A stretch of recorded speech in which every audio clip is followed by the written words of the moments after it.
right, Greenleaf fans, we are getting ready to begin the final season later tonight at 9 p.m. So pretty much 12 hours from the time I'm recording this video.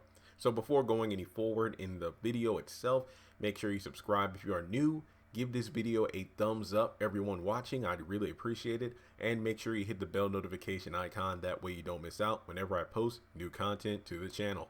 Now, in this particular season, we're going to know whether or not H&H has good intentions for Calvary or if there are ulterior motives at work.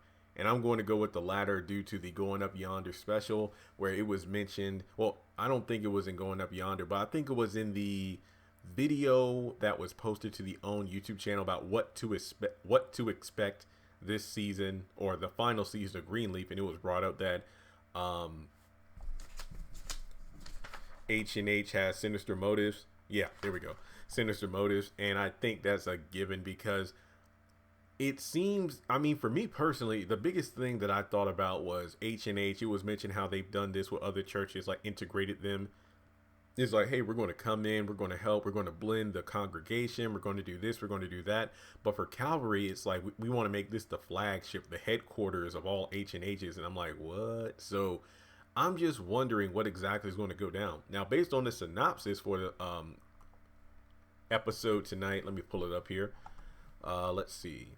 Grace learns the real reason why Bob Whitmore is so invested in keeping the Calvary congregation under his wing, which is interesting because that kind of leads me to believe that even if the Greenleaf family were to establish like their own church outside of Calvary, Bob Whitmore wouldn't want the Calvary congregation to leave the new H&H and then go follow the lead of the Greenleafs themselves.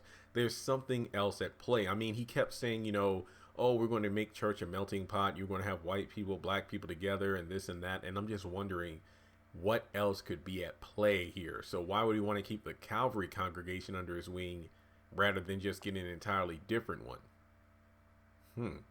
But I did do another video about will Grace die this season because she's obviously going to do a lot of research and investigative work and come up with some things that might shed some light on the true motives behind Bob. I mean, remember that Grace was the key, according to Bob, in order to make his plan work. She was going to be the head pastor. I believe Phil was going to be AP, if I'm not mistaken. But then the roles were reversed as soon as Grace stepped down. You know, Lady May was going to be the next person in line, but then Phil, you know, basically it came down to, hey, marry my daughter, and boom, you get the head pastor role. So it seems to me that Bob Whitmore actually has a lot going on behind the scenes we don't know about. I mean, I think Judy herself last season said, Daddy does things sometimes that even I don't know about until they happen. So that just lets me know that as tight-knit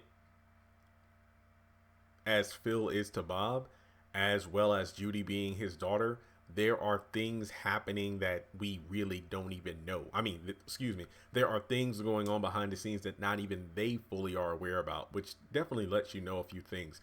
I mean, could Phil also have some resentment? Because remember, he wasn't Bob's first choice. He literally had to agree to marry Judy just to get the position he felt he had worked for by being by Bob's side, if not his, basically his black puppet. Not to say, you know, Bob is racist or anything. I'm just literally saying that Phil was pretty much Bob's mouthpiece to the black people at large. I mean, that really does seem that really does seem to be the point of their arrangement. You know, what did he tell Charity? You know, I am Bob Whitmore. From the books he writes, the sermons he does, the speeches, that's all me. So I'm really, and I mean, that's actually a weird but very effective arrangement because, you know, Bob being white is able to have doors open for him that Phil couldn't because he's black, and then vice versa. Phil is able to reach out to people that Bob wouldn't be able to because he's not really in, well, for lack of a better phrase, he's not really down with the cause, if you will. Because if you remember back to last season, you know, the awkwardness of him trying to talk with the congregation, like, oh, look at all the ladies in the house wearing the big hats, all these great hats. And it's like, oh, okay, go down, go sit down, Bob.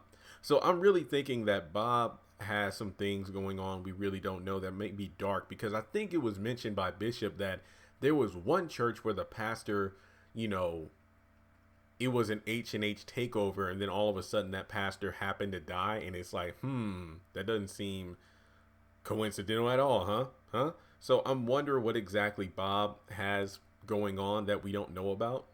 Will Bob die this season? I don't know. Will Phil, pretty much become Benedict Arnold and decide to turn away from H&H? I don't know. Maybe he and Judy don't hit it off, but then again, Phil, for all the brothers out there who love redheads, me mainly, you better get with Judy. If you don't, I will.